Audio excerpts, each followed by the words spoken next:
Hi, my name is Giulianna, and welcome to this episode of Dear Lovers.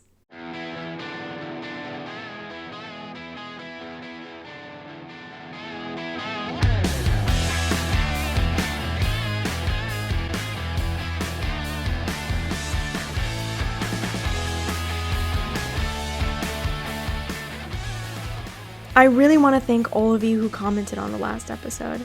I appreciate you taking the time, and a special thanks to @EthanSeville on YouTube. Thank you for spreading some love, and God bless you. On my Dear Lovers TikTok account, I will occasionally pose a provocative question to start a discussion in the comment section. Because I, being young, have yet to become one of those jaded know-it-all academics. And I end up learning a lot more from what my viewers feel strongly enough to respond and spend their time and effort to write in the comment section. So the question that I asked in one of my videos was, why do guys no longer want to get married? I assumed that the discussion was going to go one way, while it ended up going in a surprising and unexpected direction. This led me to ask this loaded question here. Are men the problem in relationships? Now hold up, it's important to remind veteran listeners and inform our new listeners that here on Dear Lovers we use what we call Orwellian old speak, which is to say that the definition of words like vaccination, recession, marriage, woman, etc. are not subject to whimsical changes in their definitions. So here's a news flash. Girls and women complain. This is not up for debate. This is just a universal truth right up there with water is wet and fire burns. Sure, men complain too, but for the most part, they will remain stoic. We women have elevated complaining to, I might say, an art form. Our favorite thing to complain about is no, not the weather, not our jobs or our families, and not even our friends. The title of this episode might be a small hint. Yep, you got it. Women love to complain about men. I'm sure this has happened throughout history, but complaining's historical roots does not an excuse make. So men are used to complaints by now, but over the past 50 years, men have been on a downhill road to what I think of a downright demonization. Pop culture has made a concerted effort to depict men and, father figures as buffoonish and incompetent.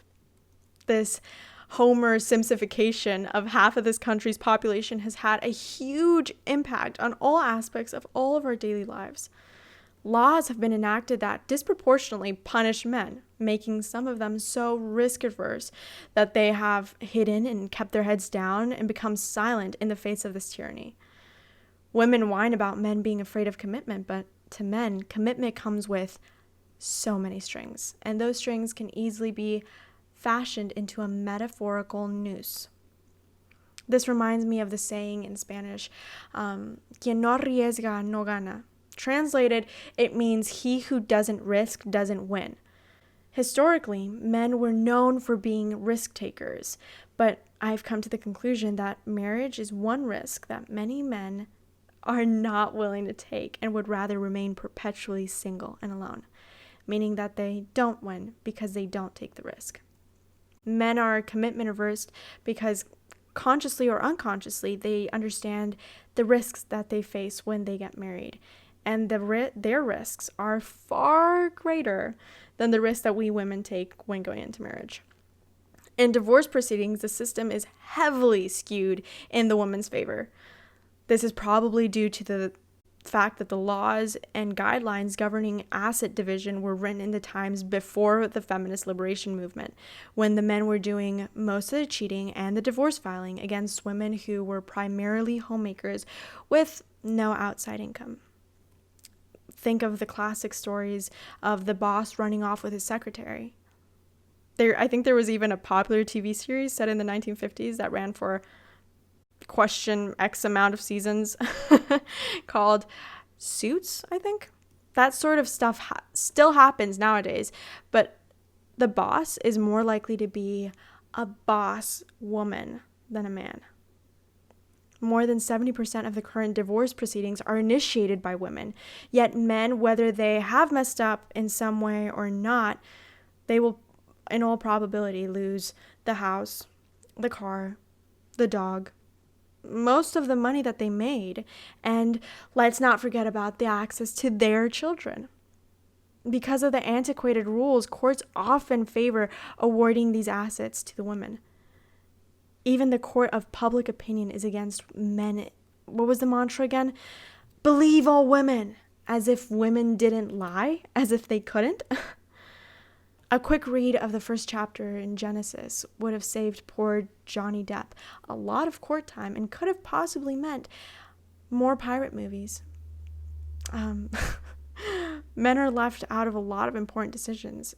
In the case of abortion, without any input from a man involved, a woman can choose to say, I don't want the responsibility of being a mother. And you know what?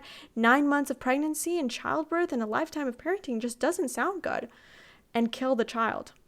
However, if a woman chooses to be the mother, the father has no say as to whether he wants to take on the responsibilities of being a father or not.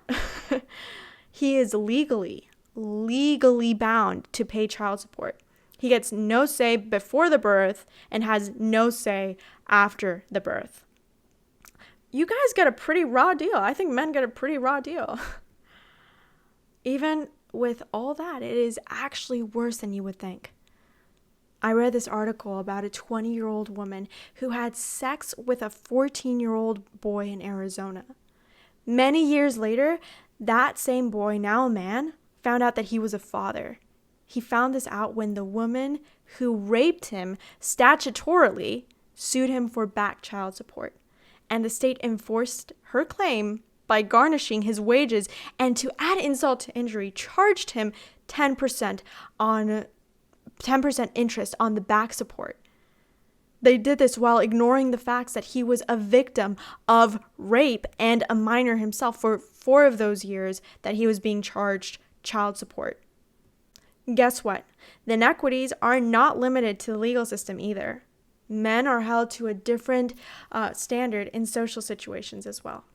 I watched a video of a study done in 2008 about the reactions of passersby to a man verbally and physically abusing a woman versus a woman verbally and physically abusing a man.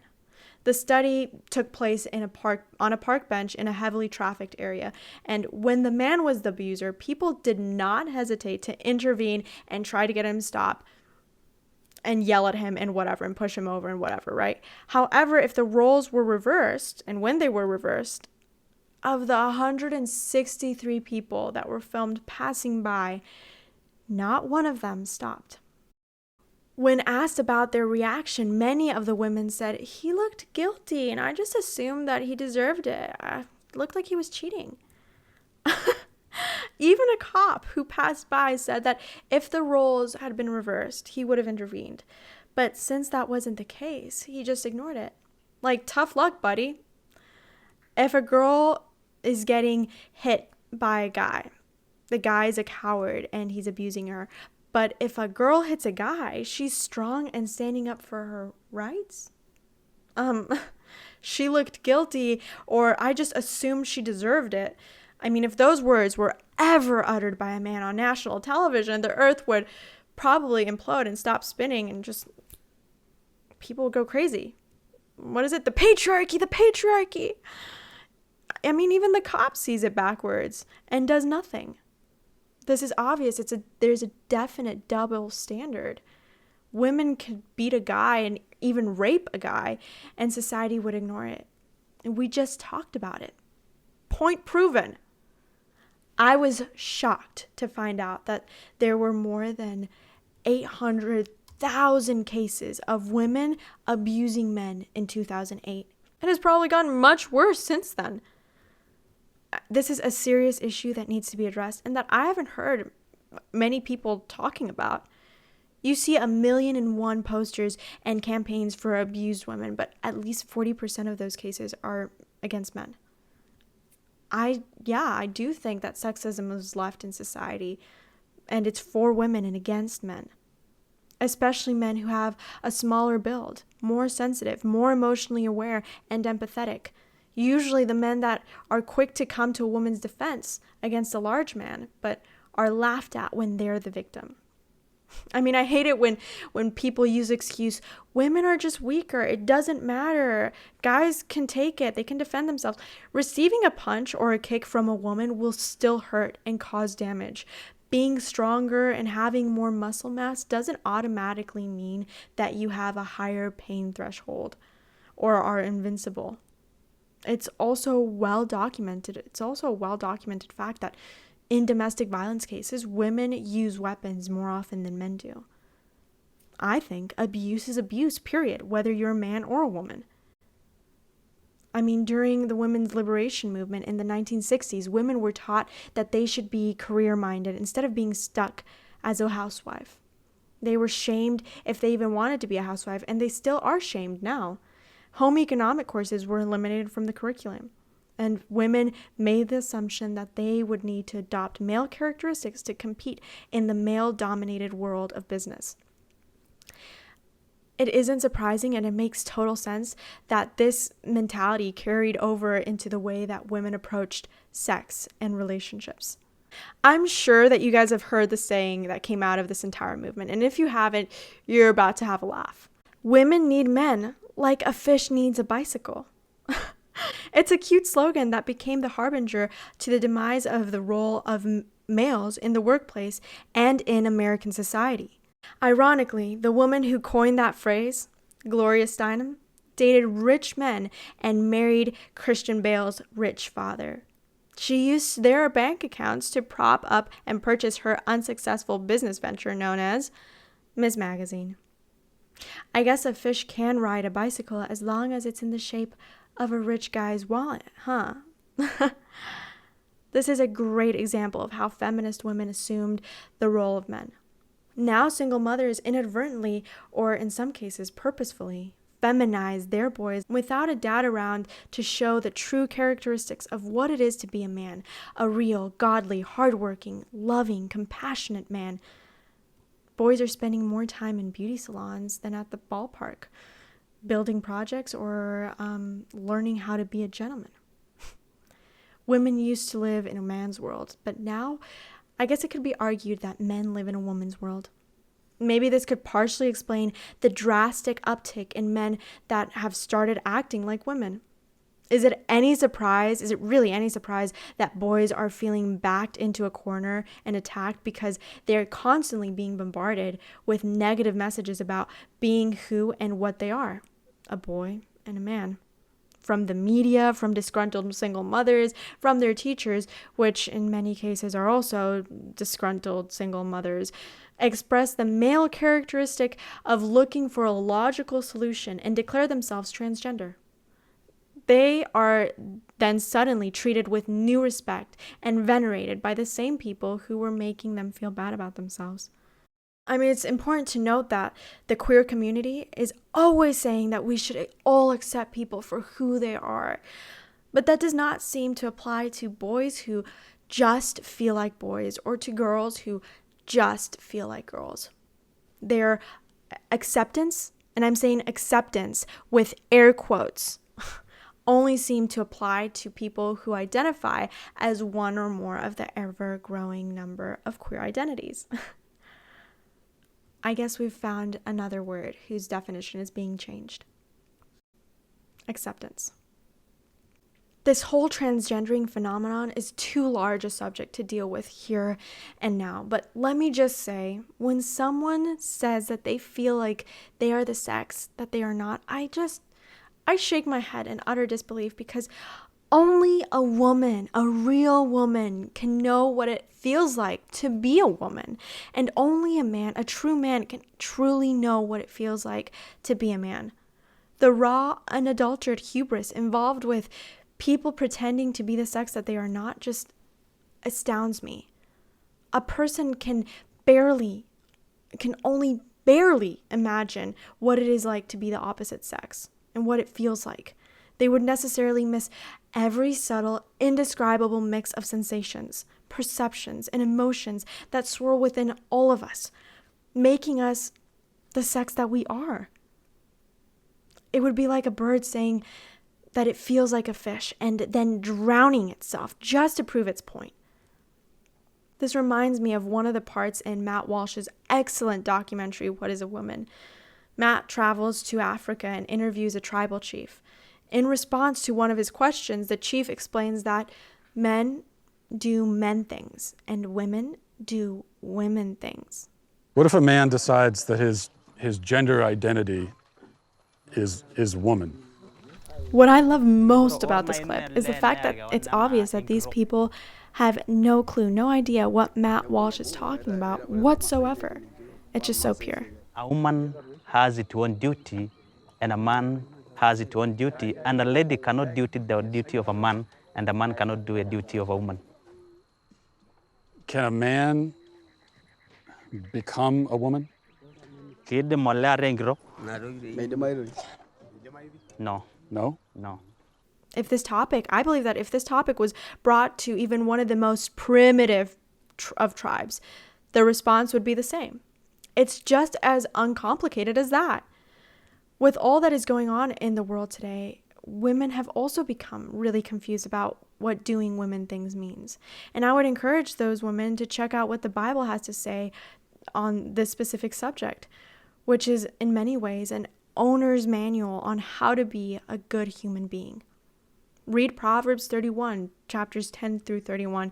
And men who are not even considering getting married, you guys should read this too. And tell me, look at me in the eyes and tell me that if you found a woman with only a small portion of these attributes described, that you would not change your mind about tying the knot.